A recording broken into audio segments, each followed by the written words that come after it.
What's up, everybody? Welcome to Ask for Candy, where we talk about healing, self-care, love, sex, relationships, and what it takes to be amazing on the daily. And yes, I am wearing some hair tonight, honey. This is Justine, right? My Brian was saying, and he was like, "Oh, you look good, honey." But Don't she look good, y'all? Don't she look good? You do it in a respect. You give respectful married man compliments. I like that, Brian. We were singing songs. Well, you are welcome. Right? I got to dance around a little bit and, be sassy. I felt like I wanted to channel like my inner Pam Grier 1970 something and my inner Donna Summer and my, I got my leopard on or cheetah or whatever. I feel just, whatever. And then I got my jungle background, my jungle greenhouse behind me. So we're having a little bit of fun tonight. So who I am is Candice Harper, lovecoach.com. And my purpose with this podcast is to create healthy romantic relationships all around the world through self-love, soul connections, and sweetness. But before we get to that, we're here with our production partner, Celebrity Magazine. What's up? Right? What's up, Celebrity Magazine? And we're part of Celebrity TV. And my Brian, who's the editor-in-chief of Celebrity Magazine, is here with me as my Deus Ex Machina. You will hear his voice. You will not see his face, except for when do you do your show, Brian? Do you do it on Saturdays? I do it on Saturdays at 10 a.m. Saturdays at 10 a.m. So yes, you can see Brian's face at those times because Brian does his show and you can talk to him and have conversations with him as well, right? Because you go live and people can talk to you. Absolutely. Yeah. And then also, you can watch us on celebrity.com because we're on Celebrity TV on celebrity.com. And we're live here every Wednesday at 7 p.m. Eastern, and YouTube every Wednesday at 7 p.m. Eastern. We're live and, we share and play replays. You can subscribe to the audio broadcast on Anchor, Ask for Candy on Anchor, iTunes, Spotify, iHeart, wherever you normally download podcasts. And you can also email us at askforcandypodcast@gmail.com to leave your comments, to ask the questions. And those questions, I don't mind answering in a later broadcast. I don't mind using them for future topics. As a matter of fact, people have emailed me about different things. And tonight's topic was from an email that I received. I'm not gonna read the whole email because it was a client email. It was a matchmaking client email. And they weren't really looking to create a topic for me. But out of what they wrote, it triggered me to think about some of the other ways that people do what we're talking about tonight. Some of the ways that I've done what we're talking about tonight, being committed to being single AF. And, we're going to go through some of the ways that you can be committed to being single AF, right? A little tongue in cheek. So for almost 9 years, I have been a relationship coach and a workshop facilitator. And you can go to mywellbeing.com if you want to work with me one-on-one with relationship coaching. So I'm doing hypnotherapy and EFT now. Also, I'm a professional matchmaker, and I am this is my big announcement, Brian. This is also why I'm wearing Justine. Bring it. Right. I am no longer with Talkify. I am now with Luma Luxury Matchmaking. Isn't that exciting? Dun, da, da, da, da, da. It's much more boutique. It's like very higher end. It's for people who are really serious and they want, quality, and they got a little cash. It's a very wonderful service, and I feel like I'm going to grow right into it. And it's, just the next step on my matchmaking journey. Granted, my coaching is my first love. Last week on the audio, I talked a lot about, being able to live in my purpose and get paid for something that is something that I love so much, I'm so passionate about, and then I'm in my zone of genius. And, the universe just took care of me these last couple of weeks as I made this transition. And I'm not normally one for big change. You would think that wouldn't be the case since, the last time you saw me, I had no hair. You would think that I would be fine with just changing on a dime, but I'm not really. When major life changes happen, sometimes I got to be like, woof, hold on a second, it's going too fast. But you know what? Here we are. And now we're at Luma. So if you want to be matched, you have to get in touch with me, and I'll get you on the Luma Rolodex. Get some nice quality people out there. So yeah, this is me living into my purpose and the purpose of loving myself. Right? What's that? What'd you say? Say holla back at you. Holla back at me. You just never know. You never know what I can match you with, what you can find. So yeah, this is me living in my purpose of loving myself unconditionally and inspiring others to do the same, using their romantic lives as a portal, an inspiration, a catalyst to our highest possible self. This is how we get to our highest possible self, is by, using our relationships to grow us so that we can learn. They're the stones on which we are sharpened as human beings, rather than, whatever it is we try to make them out to be. And so the best part of what I do is that week to week, I get to grow and learn as I interact with hundreds of people around the most intimate part of their lives. And I get to take people on their journey from caterpillar to butterfly, unhappy with their love lives or their partners, to being ecstatic about them. I get to teach people how to get out of their own way and tap into love as a limited or a limitless resource. I was going to say a limited resource. If love were a limited resource, everybody would be unhappy. But I do think a lot of people think that it is. Right? But it's not. It's unlimited. We are all love machines, and we can all continue to generate it. And most importantly, of all I get to do, it's to be part of what supports healthy beginnings and sustainably healthy relationships, being the cause of self-love, soul connections, and sweetness. And tonight, we are committing to being single AF. Woo! And I'm going to tell you all the ways to do that. And some of you may already know these ways. Some of you may already be doing these ways. You might be expert and masterful. I know that for a lot of these ways, I was very, very masterful at one point. And now I'm masterful in different ways. And I'll share those as well. But should we get started, Brian? Should I just start the rundown? Absolutely. All I right, love it, love now. it, love it. Right. So number one, the number one way to commit to being single AF is to cling to the past. Let the past continue to define you. Don't forgive anything. Say that. Wait a minute. Say that one more time. Don't forgive anything. Don't forgive anyone anything. I don't care. Don't forgive anyone anything. Hang on to those resentments. Hold on. Fight for them. Fight for your right to live in your victimhood and make it known that the world has done you wrong. Cling to it. Hold on to it. Let it be your story wherever you go. Tell people what has been done and how hard it has been for you, just you, right? Just you. That's the number one way to commit to being single AF. Ooh, we laugh about it, but I can honestly say that there was a long period of time, especially in my youth, that's what I was doing and I didn't even know it. You ain't never lied. You want to be alone? Yep. Right? Now, here's the thing, like in or out of a relationship, you can do this. It's not like people aren't doing that in relationships as well. But, if one of your complaints is about being alone, or if being alone is your thing, is ultimately the thing you really want, then let that be. Go ahead and cling to that past, because that will definitely have people not wanting to connect with you. And if you are in a partnership and you cling to it, you can make sure to kill any intimacy. But holding on to all the past stuff and letting it define you and who you are, and letting it make you demand certain things of other people in order to have them try to take care of whatever happened to you or make up for whatever happened to you. Just hold on to it tight. Yes. Like an anchor. Like an anchor. Wrap yourself up in it, wear it like a cloak. This is gonna be a good night. I can already tell. We ain't even got past the first one yet. We haven't even gotten past the first one. Wear it around your shoulders, walk around in it, let it be your excuse and your reason for why things aren't working out, whether it's relationship wise or anywhere else in your life. Just hold on to it. And that will definitely help you commit to being single AF.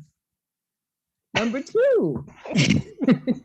And I got a lot of these, because guess what? I've done most of them, if not all of them, and have also committed to healing most of them, if not all of them. So, periods of time where... You are not alone. Right? I like to think so. You're not alone. I think everybody, starting out with, I think everybody, when they're single, if they've been single for a minute, they did not want to forgive. Yeah. They did not want to forgive. They did not want to move on. Right. And it's funny too, because I do meet so many people who are proclaiming that they want love and that they're looking for love, even though their actions may not align with that. The first thing that they will say is how they've been done wrong. And that's what they'll talk about. Right. And, we always talk about like narcissism is the sort of a buzzword of relationships, and everybody's ex was a narcissist. Yeah. I even used to say that too about my ex. Right. Everybody always was with a narcissist. Mm-hmm, mm-hmm. Never mind, it takes one to know one, but that in consideration, that's a clinging to the past.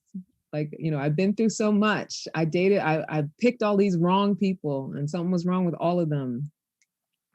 The clinging to the past. Right. Right. Number two. Are we ready for number two? Yeah, I think we are. Number two, if you want to commit to being single AF, become a seer and start predicting the future. Don't just predict it though. Don't just predict it. And I like number two because it's very on brand for being in October.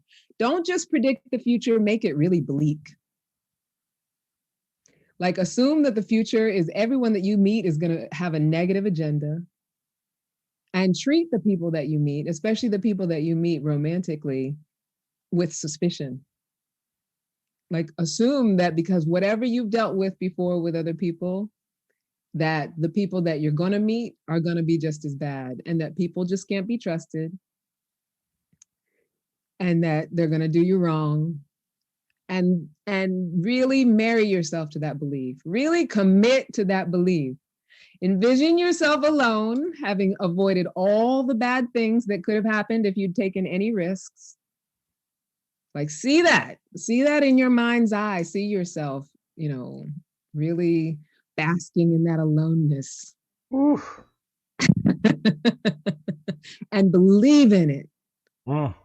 Believe in it so hard, because that's how you're going to be committed to being single AF. Leave nothing to chance. Leave nothing to chance. Take the details that you might know about any potential partner and turn them into harbingers of doom.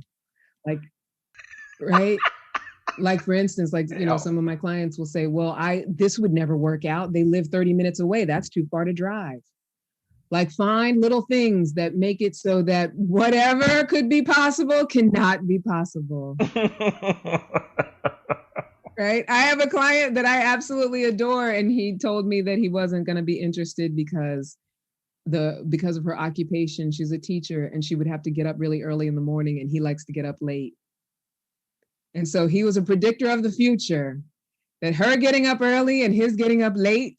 What? You ain't got to get up, bro. Right? Let her get up and you go turn over. But think about it too. Like, here's the thing. You just came up with a solution without even envisioning like, if you love somebody, if you match with somebody, right, and you hit it off, and you have a great time with them, I think that if you stayed together long enough that you want to be in a relationship, you could work out bedtimes. Oh, that's easy. That's so easy. It's like nothing. Bruh. It's like nothing, right? Bruh, no, don't worry about that. But I use that example because I think that so many of us can find so many little things that we see that we are predicting that in the future, that's not going to work out. When we don't take into account that what we're assuming about that person may or may not even be true in the future. And we don't take into account like how much time or how the timeline will go as far as, if we're ever living together, or how often we'll want to see each other, or any of that. Like, we're just trying to look into the future and decide what will and won't be what we want. Yeah. It's a great way. And that's true. I mean, I guess, I can remember when I was single, you might, I could see myself doing that. So, did you? Yeah, a little bit. Yeah, a little bit. I definitely did that in the past. I mean, I probably still do it on some level now, because I'm always, like, I want to be in that checking place of like, not pretending like I've completely solved it. You know what I mean? Yeah, I mean, early on, like, you haven't solved it until you have a different result, right? Yeah, I mean, early on, I remember, I think there were some people who I talked myself out of, moving forward with. Yeah. Like, nah, this ain't gonna work. I mean, I might have been right in the long run, but just didn't give it a chance. I was like, the first sign of whatever, I was gone. Right. But that's the thing too. I do think that, yes, you're going to meet people that you are incompatible with, but there is a difference between actually taking a little exploration and seeing how you can get to know them, or making speculation about what the future, like speculating based on things you assume about them. Right. It's a very different thing. And we can get into a habit of making assumptions and making up stories based on little things that we know about a person. And that's just a way to keep us from ever being intimate, getting to know that person, giving them a chance, going on any sort of exploration with them whatsoever. That's true. Yeah. That's true. I mean, that's in part what I did. Right. And if I'm willing to like put you on the chopping block because of geography, or, like logistic stuff, we get so caught up in that. Yeah. I mean, we're not talking, well, you're on the West Coast, I'm on the East Coast. Maybe this can work, but that's not really what I want somebody who's actually closer. But if you're talking across the city or around the block, right? I don't want to be in traffic to try to see you. Right. Or you live too close. Yeah. I mean, yeah, yeah.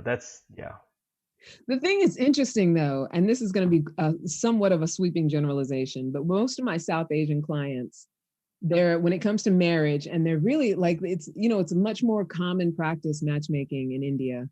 And so there's a certain like cultural understanding that you will travel the distance for your match. That if you are matched, whether it's by your family or a matchmaker, like you work out, if you are on the East Coast and they're on the West Coast, and it is discovered that you are a match, you work it out, and then you get married and you live together. You figure it out. Somebody's going east.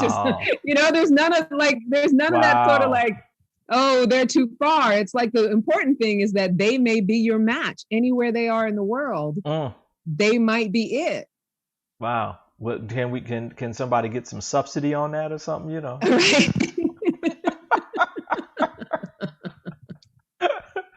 But we're very like, American culture is very like, if it's not convenient and doesn't fit directly into my life, it's not worth trying for. But it's like, do you really want love, or do you just want That is convenience? true. That is true. Yeah. I remember I was head over heels with somebody who was way across the world. Yeah. I was young then. Yeah. That romantic, oh, the distance. It's romantic when you're young. Exactly. That was so long ago. Yeah. All right. So number three, if you want to stay committed to being single AF, be a perfectionist. Be a perfectionist. Right? Do it. Go ahead, Joe. Go ahead on. Be a perfectionist. Take it from a recovering perfectionist. Do it. Try it. It will. If you want to be committed to being single AF, it will work. It will definitely work. Expect that the person who is for you will be 100% a fit. Don't bother with anybody if they're not 100% a fit. If you want to commit to being single AF, there will be nothing about them that you don't like. Every aspect of their personality will be agreeable to you, and you will never have to say a word or communicate in order for them to know where you are coming from. Stay on that perfectionism train.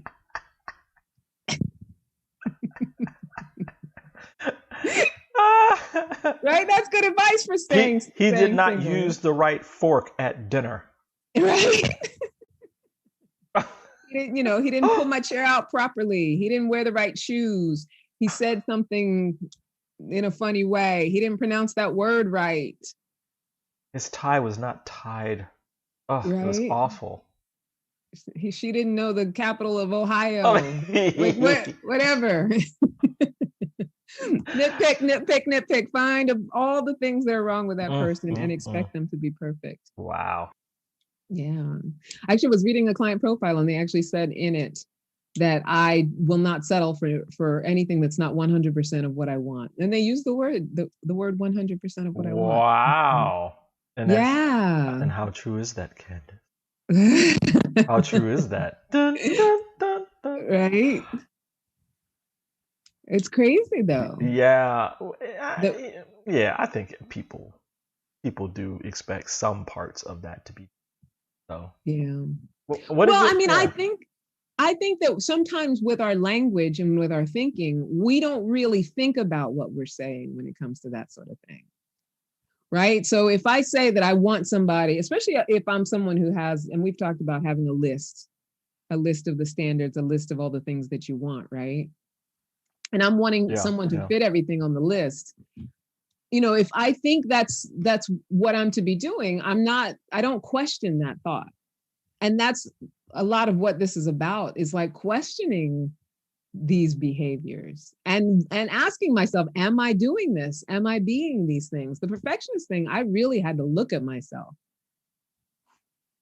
and realize that, I was being a perfectionist. Whatever my idea of perfect was, I was married to it. And there was an expectation that anybody that I'm with fit into it. Right? And so it didn't necessarily mean that I've told you before, I'm recovering serial monogamous. So I was in relationships, but you can't stick in a relationship if you're going to be a perfectionist and hang on to perfectionism. you're gonna have to drop that sometimes, right? Yeah, absolutely. Yeah. I think this also relates to number one, right? Where you don't forgive. Yes, like clinging to the past and not forgetting. Hmm. Definitely, definitely, because Yeah. it's a willingness to allow someone not only to make mistakes but to be different, Hmm. to have certain things that aren't what you want them to have, along with the things that you do want them to have, like Hmm. being willing Hmm. to, yeah. Yeah, I mean, um, what's been described to me is you are not going to marry you. Right. I mean, on some level you are, but not in the way that we think. Because Right, right. we do attract our energy. Like we do Right. attract Correct, ourselves. correct. And Yeah. so I'm specifically talking about you do not marry you in that the person that's coming into your life has had their own life Yes. experience, right? Yes. They've been raised a certain way. There's sometimes cultural differences, because there's cultural differences just here in the United States, right? From the, Oh, hell yeah. a person from the north as opposed to a person from the south or from the east or from the west. There's Yeah. certain norms that have been created, and so that's, I think, to your point about, this person has to do it a certain way. That's one aspect where it's like, well, no, I wasn't raised that Yeah. And that's way. perfect what you're saying, because it segues right into number 4, But yeah, bring it. right? Which is to expect other people to live by your codes, your moral code, I your knew it. dating code, We did you not know, plan that, everybody. right? Your ethics code, your family code. Have that expectation. If they do or say anything that you don't understand or anything that doesn't look like something you would do, then judge them very harshly for it. Ooh. Don't ask them about it. Just know that it's them, not you. They're the problem. So If you want to stay committed to being single AF, I'm saying do this. Right? so Judge them for their differences. What were you so gonna say? judge them based upon your perfection, Yes. but before you judge them, know that it's going to be horrible because you're predicting the future. Right? And then when they don't do it, don't forgive them. Don't forgive them for it. Exactly. And let me make the distinction too with the difference between perfectionism and expecting someone to live by your code. Because there's this thing about that often you'll hear, especially when people have a breakdown in a relationship, that they judge the other person because whatever they did, I would never do that. I Mm-mm. wouldn't do that. I Yeah. wouldn't lie. I wouldn't do, Right. those things. Right. But that's denying that I had my own version of whatever that was. Right. Right. So I'm pointing the Right. finger at them for being wrong. But, however I brought it, I have a really beautiful client. We were doing the work the other day and came clear about that she was dealing with the father of her child, who she felt was really disrespectful to her, very, very disrespectful. And so in the work that I do, we do certain exercises and things like that. And she got to discover that what she was doing with him was trying to be nice to get him to behave better, which is manipulation. So he was using disrespect to control her, and she was using manipulation to control him. And while she was sitting in a place of, but I don't disrespect him, he was sitting there feeling manipulated, and manipulation is disrespect, right? Right. Right. So that's what we often do, is that we decide what the moral code is, and then we judge the other person for not living our moral code and deny how we are participating and what we are doing because, we're going by our own code. I can pretend to be nice to make you do something. That's okay, but you can't disrespect me. You see what I'm saying? I love it. Yeah. I loved it. And That's the good. reason that I can explain it so eloquently is because I've done it. I've done it. I've had enough relationships to have Guilty practiced as this. charged. Guilty as charged, to have practiced this with people, expecting them to live by my moral code, my dating code. This is what you're supposed to do when you date. And if you don't know to do these things, then something's wrong with you. right? If you don't know that you're supposed to call me after a certain amount of time, or that I want to be reached out to a certain amount of time, that you're supposed to spend a certain amount of money, if you don't know that you're supposed to, be sexually free with me when I'm ready for you to, then something's wrong with you. Yeah, we like to pass it off, right? You don't know my code. You don't live by my code. It ain't my fault. It ain't my fault. So commitment to staying single AF. That's all that is. All right, number 5. If you're really committed, this is only for the people who are really committed. Gotta be committed now. Gotta be committed. Do your best not to ever change yourself.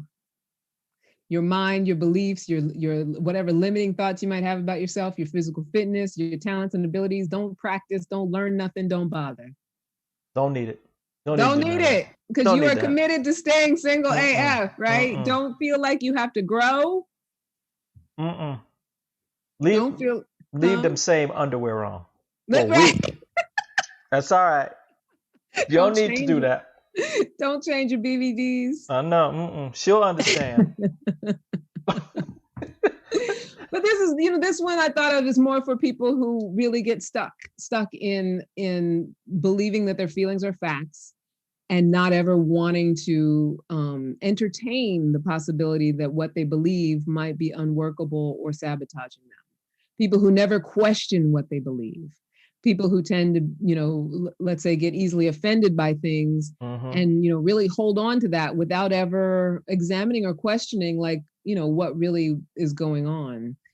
Right? You just said something that is so, like, it's not prolific because, it's prolific, but it is something that's so simple, but that a lot of people don't get. And they don't understand it. And that is, your feelings are not facts. Right. They're not factual information. It doesn't mean that they don't matter. Right? Because when we share our feelings with each other, that's where we learn, right, Candy? Yeah, you tell people about this all the time, but you're one of the first people I've seen in a long time to just drop that. Yeah. And everybody, that's some important information for y'all. Write that down right now. Yeah. Your feelings are not your facts. They are important, but it's not factual information, because your perception based upon your feelings could be based in a completely different reality. Right, Candy? Absolutely. Absolutely. And what's scary and dangerous about that is so many of us walk around in this dream world, right? Of thinking that how we feel about something is the truth. Yes, and the only truth. And the only truth. And we don't question it. We just react and respond to it. Oof.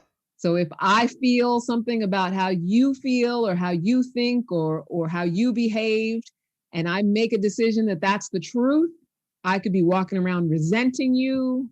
I could be demanding apologies from you. I could be having all kinds of problems for you because I have an insistence that what I feel about you is the absolute truth, and what I've perceived is the absolute truth. And we got to ask. Exactly. Would you say that the very first thing that person would ask of the other person is to admit that they were wrong? You mean if I'm the person? If you're a person that is in their feelings and you're believing that your feelings are fact, and you are resentful, you're mad because let's say it's me that and I may not even be aware of this. Yeah. Usually we aren't. I mean, usually we aren't. We slip into it, we don't even know it. And the first thing you want to hear from me is that, number one, you are right and I am wrong in hurting you. Yeah. And it's like, what? Yeah. But that's, it's a hard place to get when you feel like you've been wronged, right? Exactly. So that's why the first place to go is just question it, question the belief. Yeah. Yeah. Woo. That's some deep, right? Sorry, that just hit me, Candy. I was like, wow, that is so freaking true. Right? I mean, I had a friendship break down because my friend at the time, she decided that I did something which she never really fully explained, which this is my own pet peeve too, because I do get very frustrated, especially with women, when it's a friendship, when things aren't that thing that women tend to do, and men do it sometimes too. I hate to generalize, but that we often do, where we don't want to explain what's wrong or what the matter is. We don't want to be vulnerable and say why we feel hurt. Yeah. So if you say what's wrong, we'll say nothing. Right. And just be mad. And so with this friend, I said, I don't understand what it is you feel like I did to you. But whatever it is she felt like I did, she felt like it was a fact. Right. And was in refusal of even question, not only not sharing what it was, so I couldn't even defend it or talk about it or anything, right, but had decided that it was fact. And I decided that, in as much as I can love this person and wish her well, I couldn't see myself as a friend of hers anymore, because, if you can't ever question the possibility that maybe my intention wasn't to do anything to hurt you, right, then how are we ever going to trust each other? Right. You can't. Yeah. You can't. That's so everyone, that's the reverse side, right? Where if you're the person that is listening to the person's feelings, if the person who's relaying the feelings can explain, these are just the feelings that I have. I'm not blaming you. I'm not, accusing you of doing anything. But these are my feelings based upon this specific behavior. You can talk at that point. Yeah. But if there's none of that, then the relationship breaks down. I mean, just like you were talking about. I think if you're going to insist on feeling how you feel and not questioning it and not, then where can we go with that? I think about, and this is real quick, I was thinking about the Oprah Winfrey and Whoopi Goldberg situation. You hear about that? No, there's a situation. No, this was years ago. Oh. They did. I don't remember this. They did Color Purple together. And they did not speak from that point till 25 years later. Is that true? That is true. That is true. I've never heard that before. They had not spoken, and I'll even post the article. They had not spoken in all that time. Yeah. And I guess Whoopi had reached out. I'm sorry. Oprah had reached out to Whoopi, or Whoopi reached out to Oprah, and Whoopi came on Oprah Winfrey's show. I think this was 2000 at that point. Yeah. Or 2000 something, 2010. It was crazy. I think it was 25 years. But it was a long, long time. Wow. And do you know what they found out? What? They both had absolutely no idea why they stopped talking to each other. That's crazy. And Whoopi and here's the beautiful thing about this, and it beautifully tragic. They both thought that they had done something wrong that offended the other person. Wow. Not that the other person had done anything wrong. They both felt as though they had done something. And it might have been something as innocent as Whoopi got busy or Oprah got busy, and they just weren't connecting as much. Yeah. But somehow the thought came into their head, why are we connecting? Yeah. And after that, their thought was, the saddest thing was we wasted all those years. All those years wasted. But that's the thing too, as humans, we start writing the story in our head. So we start with the feeling, we believe it to be true, and then there has to be a story that ensues from that, right? So if I really feel like you did something or I did something to offend you, then I'm thinking, she must really be mad at me. She must really hate me. And then I'm like, oh, well, maybe I should just, stay away from her. I shouldn't bother her too much. And let me just, go off in my corner or whatever, avoid her. And if they're both thinking it and everybody's avoiding each other, I guess that's how it happens. Now you take me back to the story I just told about my friends. And I'm wondering if we're doing Whoopi and Oprah. I know, right? Although she was pretty insistent that I fucked up. So she just never told me how. And I did ask. I was like, well, what did I do? You know me. I can't do that though. What's wrong? Right? I have to ask people what's wrong. Or like if I'm not asking you what's wrong, I don't really care. Yeah, you know what I mean? You're just like, okay, I've done all that I can do. I am done. So shall it be written? So shall it be done? Exactly. Like I've said all I can say, or we weren't that close to begin with, or whatever it is, I won't offer the bandwidth. And I don't always feel good when I'm in that state because my nature is to want to like work it out. Like I do like to work things out with people. And if I care about you and I feel like you're acting weird, I'm going to ask you and be like, what is up? Exactly. Is to get clarity and understand. And it's important to be able to do that. Yeah. To build whatever kind of relationship. To build the level of trust, right? Yeah, right. Absolutely. But we're talking about how you can stay committed to being single. Yeah.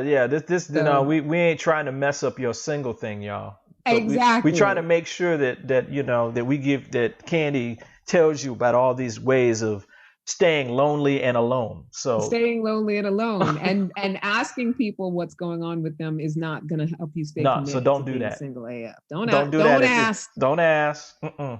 Don't that wonder. Might be number 6. No.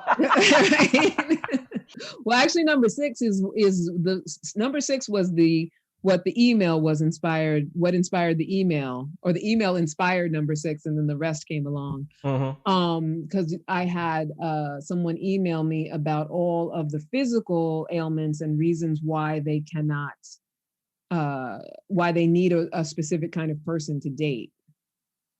Right. But they had this whole list. And so number 6, if you want to stay committed to being single AF, magnify and identify yourself by your ailments. So just make sure that you highlight all that may be wrong with you in your head and keep telling yourself that you're the only one who has any problems. You're the only one who's ever suffered physically, or that whatever you suffer physically is a bigger anomaly than anyone else. Let it really be your identity.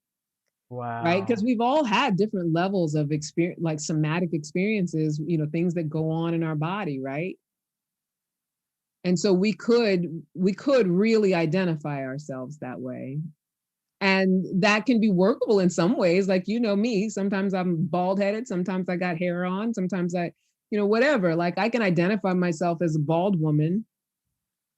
But here's the thing, if I take things like that are, not necessarily considered, classically attractive or whatever, and I make it an ailment and I make it a hang up, an emotional hang up and something that's physically wrong with me and a reason for why someone won't be attracted to me, and that's what I live into, then I'll make sure that I repel anybody. Yeah. You won't let anybody in. I won't let anybody in. You don't want to be with me. Yeah. I remember I had a dear friend of mine that was like that. Yeah. I mean, beautiful, inside and out, just a sweetie pie, would do things and all that. But in terms of opening herself up to be with anybody, yeah. Nope. Do you feel like that was something she was telling herself about herself? About not being... Absolutely. Yeah. She had dated this one guy for a long time. And she would say he was the one. And I don't know what happened, if he cheated or something. It was something around that. But after that, and I mean, years and years and years and years, she didn't date again. Wow. She didn't date again after that. Yeah. And it was, and she stayed alone. And when I say you look at him like, what the hell? What? I mean, it wasn't like she wasn't attractive. You could get, I mean, dudes loved her. Yeah. But she's like, nope. I can relate with that.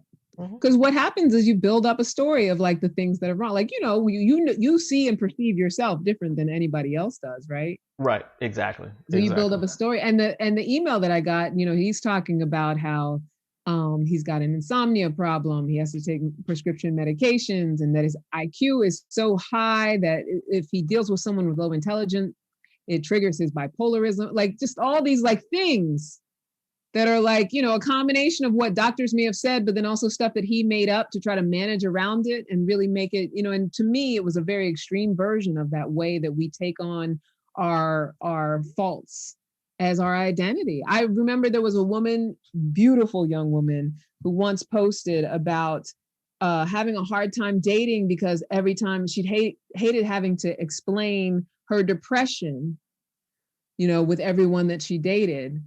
And I remember commenting on her post that, you know, first of all, I didn't say anything about, you know, whether she should claim it or not, but this is my own thought. Like once I call it my depression, I'm claiming it. I own it, right? So that's who I am. I'm my depression. But I did comment to her that, you know, depression is something that you experience. It's not who you are. You know, we experience depression. We experience sickness. We experience ailments and things like that. It's not who we are. It's what our body's dealing with. It's what our bodies go through. Right? Absolutely. Yeah. Absolutely. So yeah. If you want to make sure that you stay single, though, make it who you are. Don't do that. I'm telling you right now, if you want to stay single, do not pay attention to any of that advice that you just heard. You're messed up. All right. Everything's wrong with you. Nobody wants to be with you. If you want to stay committed to being single AF, just believe that. Yes, just believe in all of the things that are wrong with you and carry them around in a backpack on your back, in a metaphorical backpack. And if anybody comes around, make sure that they know right off the bat, and that's part of your personality and who you are. And the backpack ain't big enough, you can easily get a wheelbarrow. Right? Whatever kind of vessel you need. Too. Right?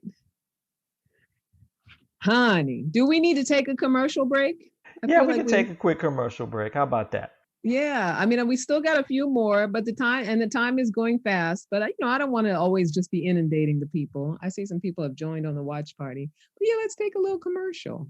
Okay, why don't we do a bit? We'll be right back, right? All right, yay.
And we're back with my list of 10 ways to stay committed to being single AF. And we're at number 7, Brian. Yes, we are. Bring it. So number 7, expect another person to want to fit into your life. Oh, If you want to stay single, don't ever feel like there's anything that you need to shift in order to accommodate another person in your world. Everything you're doing should be static.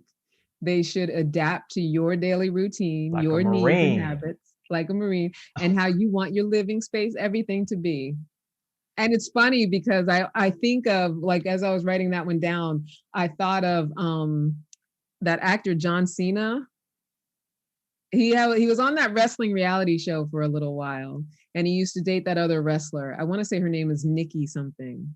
Very beautiful, but I guess they were off and on for a long time. Mm-hmm. And one of the things on that reality show that really stood out for me, it's not like I watched it all the time, but I did catch a couple of them, is that he has this neat freak thing. Like in his house, everything's immaculate. Wow. And so when she came to live with him, it was like she had to get with the program. And there, you know, like there was no room for error. Like she just had to get with the program. Like he wanted the house to be spotless, and that's just how it had to be. And so that's just a small example of, you know, what I was sort of referring to with that, how we often, you know, talk about what we want in a partner and what we want in a match with no consideration for the possibility of, you know, am I designing my life in a way that this person I want would be attracted to being in it? Would they see themselves in it? Would they be able to say, yeah, I can fit into that? Right, right. And There's again, room for me. and that goes again to what we were talking about before, like the cultural differences, Yes. and or differences in terms of how you were raised. I mean, everybody has their own idiosyncrasy, right? Like how they do things, you know. So, you know, you want to stay single, just believe that, hey, they got to do it your way. They got to do it your way. However it is that you want to live, wherever it is that you want to live, you know, what you want the atmosphere to be. What are you saying? Love on a two-way street. Riding on a lonely highway. Yes, exactly. I mean, it has to be that, right? Like we have to be able to accommodate each other and share and get into each other's space. You got to want to make it attractive for the other person. It can't just be about, you know, I'm looking for somebody who's going to fit into my thing. Not if they don't want to. Not if they want to be single. Not if you want to stay committed to being single AF. You got AF now. It's got to be AF. All in and nothing at all. Right. All right. Number 8, become a slave to your boundaries. Stay vigilantly alert for anyone who shows the slightest indication that they may step over your boundaries, meaning that you are always ready to be on guard. And I have a beautiful client who I love so much. I always talk about her. She is my boundaries girl. That's her favorite word. How do I set up my boundaries, my boundaries, my boundaries, my boundaries? And, you know, we all have our different reasons for wanting to stay on guard and protect ourselves. It's natural, it's human, all of that. But when we are, you know, putting up all of those walls, we are committed to staying single AF. So you want to make sure that they know from the first date that they have to address you the way that you want to be addressed at all times. They need to know how to respond to each of your moods without fail. They need to be able to read your mind if something isn't going your way, right? Especially if it's something that's within the relationship. Wow. And make sure that they know all of your boundaries, how you need to be treated at all times. And what you need as far as love is concerned, you make sure that they know it and they align with it and they behave with it if you want to stay committed to being single. That's surefire way. No meeting ground. No meeting ground. No, none whatsoever. You can, you know, which is different than articulating a boundary. Say, well, you know, I have a boundary for this, and then being open, especially if you're living together. Yeah. Being open to make it a win-win. That's true. Don't make it a win-win. You want to stay single as fuck. Not if you want to stay single as fuck. But if you do want to make it a win-win, that boundary communication is really about, you know, the boundaries that we set on ourselves, not on the other person. Yes. And the willingness to just share with that other person what does work and what doesn't work for you, and leave them room to, you know, kind of figure out what they want to do around that. You spitting some truth tonight, girl. First, the feelings are fact. And now that, yeah, that's what I'm talking about. Say that one more time about the boundaries. That's good. But y'all who are trying to be single, don't listen to this part. Yes, if you're trying to be single, don't listen to this part. You know, that the boundaries are something that you put on yourself, not on the other person. You cannot control other people and think that you will have intimacy. So if you want to stay single, try to control other people by putting up your walls for how they are supposed to behave around you. Right? I'm literally 9. Standing right now. What's that? Oh, I'm literally standing. That was yeah, that was good. All right. I'll take it. Number 9, blame any failed relationships on the other person who was in the relationship. So when you speak frequently about your string of narcissists or psycho women, narcissist men, psycho women, usually the man is a narcissist, the women were psychos, but it definitely goes either way. Make sure that you don't even tell your story to even if you don't tell your story to the romantic partners, tell all your friends. Tell, your therapist, tell anybody you can all the bad luck that you have had with who you've picked or who's been attracted to you and how it was all them. Isn't that a song? Was that an OJ? Bad love. That's what you got. That's what you got. Was it Bad Bad Love? love. Yeah. Bad love, bad love. Well, yeah. That'll be your anthem, right? That'll be their anthem. Blame it on the other Yes. person. You just got bad love. Let That's that bad other love be your anthem. Let that be the thing that you tout. And that it was all them. I dated a guy a couple of years ago, and when he started talking about how all the women he's been with have been psychotic. And I was like, oh. Okay. And it was like, well, where were you in all of that? The only constant was you. So who were you? Who were you in the space of all those psychotic women? Right? It was all their fault. And when I asked that question, because you know me, if it pops up in my head, I'm going to have to say it. And of course, there was absolutely no taking of any sort of participation responsibility whatsoever. That was just the luck of his draw. He got one crazy woman after another in all of his sweet innocence. Right? In all of his being a wonderful, wonderful catch, he just was unlucky. Yeah. And got one crazy woman after another. Yeah, he wanted to be single. Right? He was committed to being single AF, right? Number 10, convince yourself that you deserve things that you can't offer yourself or anyone else. So no matter what you look like, or even if you don't take care of your body or anything like that, demand that whoever you date be fine. In fact, judge people, right? Judge people on their looks, even well into your older age. Just be talking about how someone has to look good, look a certain way, look youthful. Expect anyone that you spend time with to have money that you don't have, education that you don't have, generosity that you don't have, and don't even take a second. This is if you want to stay committed to being single AF. Don't even consider for a second what you bring to the equation. Ooh. Don't worry about that. Because you are committed to staying single. Don't matter. You don't need to bring nothing. Yes, you don't have to think about what you bring. You don't have to bring nothing. Just expect what you want to be brought to you. If the table ain't full when you get there, right? Then walk away. Then yeah. Stay committed. Stay committed. Stay committed. It doesn't work unless you stay committed. Trust me on that. So, you guys, as you're watching later, those of you, I have a lot of people, I have a lot of like TV watchers with this show. Like I'll do a watch party and I'll have people just like watching. Nice. But if you, and by that, I mean, like, they're not commenting. I know they're probably not like, I hope so. You're welcome to give me an AM if you are nodding. And if you're not nodding, that's okay as well. But you can, whenever you're watching this, you can comment on some ways that you feel like you have safeguarded your singlehood and stayed committed to being single. And it's okay to admit it and say that that's what is true. When we are single for a long time, it's because we're committed to being single. And when we're in a relationship for a long time, it's because we're committed to be in a relationship. And whether it's what we say we desire or not is one thing. It's really what we're doing and how we're behaving that shows our commitment.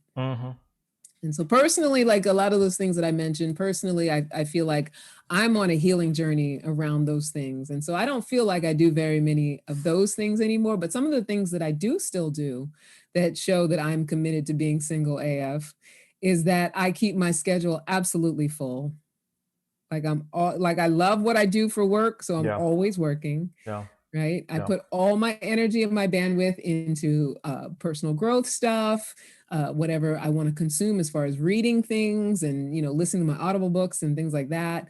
And working out, like I'm always putting all my time and energy into that and growing my business, like always focused on something.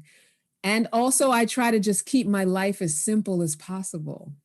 Like what with those things that I'm committed to, though, that's enough figuring out of solutions and, complication that I am all about ease. And so anything that doesn't look like ease, and this is, not a a knock or anything like that, but it's something that I have to be in my awareness about. If I get to a moment where I'm like, oh, I don't want to be single, I got to look at, but you're acting like you do. Right. Right. Right. Right. I You're hear you. acting like you Yeah. do, Yeah. right? Yeah. So as much as I can say that I don't want to be, I'm acting like I want to be. And so that's what this was all about. You know, whether you're doing all the things I said above or even a fraction of them, it's just a willingness to be able to say, I say I want something, but am I acting in alignment with what I say I want? And you guys know that that's sort of my mantra, Mm-hmm. right? How do we act in alignment with what it is we say that we want? Right. Right. Yeah. And it's and thanks for doing this. This is a good reminder for all of us to do a little self-check, right? Yeah. I mean, we got to do that self-check to make sure that, like you said, that we're doing those things that are healthy for us, especially us that are in relationships ourselves, right? Because you can fall into some of this stuff even though you're in a relationship. So thank you, honey. Totally. Oh, you're welcome, honey. You're absolutely right. It is. It's always about going back to self-awareness. And it's always about, you know, when I am in complaint about not having what I want, whatever that might be, am I doing the things that would have me have it, or am I doing other things that have me committed to something else? That's what it always comes down to. Right. So I want you guys to know that every Monday evening, I am doing my online healing circle for women, 6 to 8 Eastern, every Monday, the Epic Circle.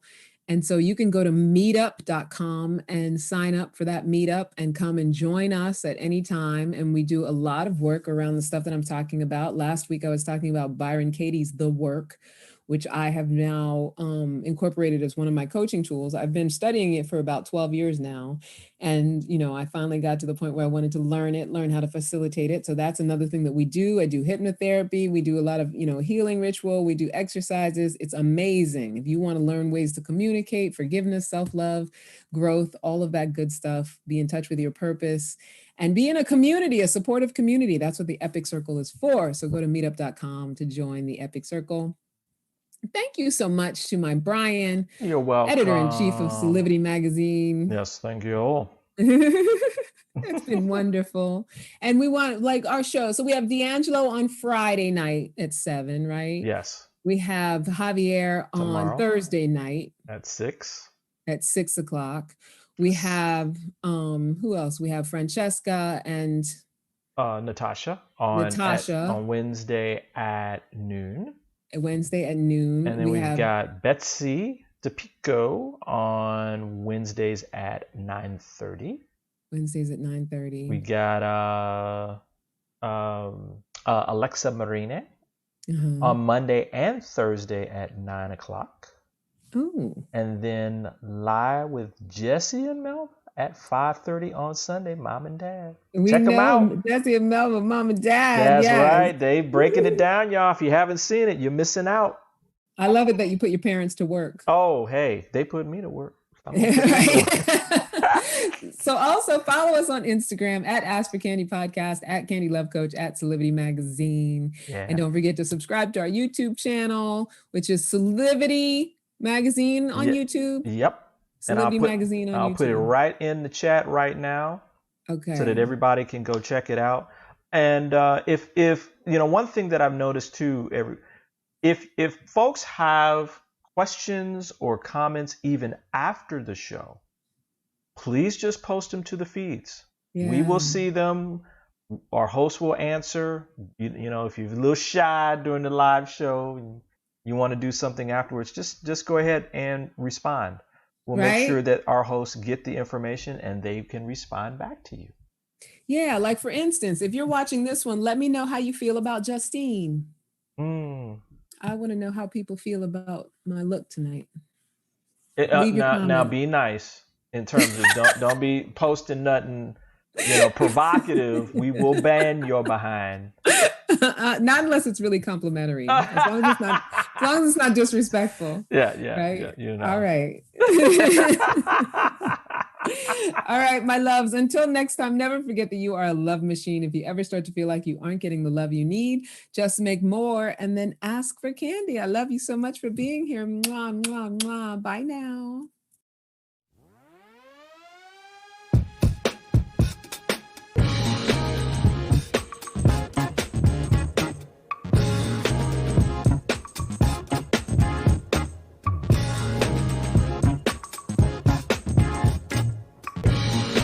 Watch Ask for Candy with Candice Harper every Wednesday at 7 p.m. Solivity Magazine brings you the best in inspiration on Solivity TV. Check out our new shows.